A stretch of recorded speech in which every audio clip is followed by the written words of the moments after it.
আমরা দেখতে পাচ্ছি ঈদের আর দুদিন বাকি, কিন্তু জাতীয় ঈদগাহ কাজ সম্পূর্ণ এবং সুসম্পন্ন হয়েছে।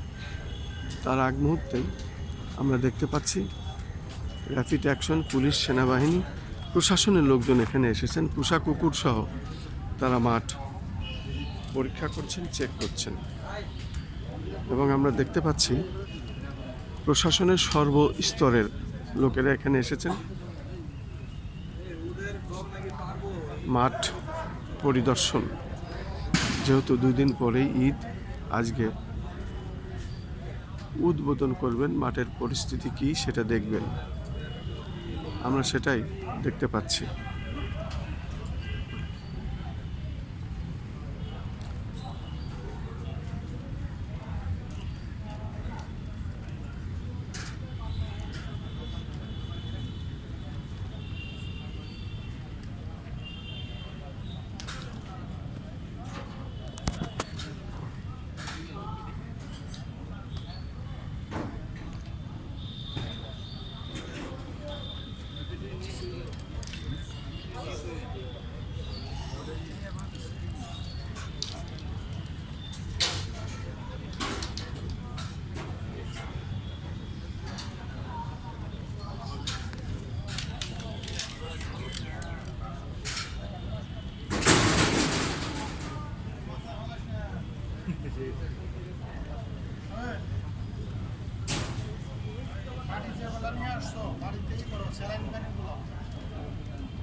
শুধু দর্শক, প্রস্তুত মাঠ।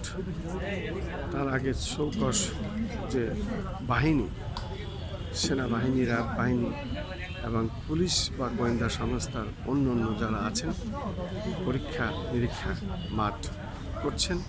দুদিন পরেই ঈদ, যেখানে ঈদের নামাজ পড়তে আসবেন মাননীয় প্রধানমন্ত্রী, রাষ্ট্রপতি সহ দেশের গণ্যমান্য ব্যক্তি, উচ্চপদস্থ কর্মকর্তা সহ সাধারণ মানুষ এখানে নামাজ পড়তে আসবেন। তার আগ মুহূর্তে, বিশেষ করে 2 দিন আগেই মাঠ পরিদর্শন করতে এসেছেন সমস্ত কিছু ঠিক আছে কিনা।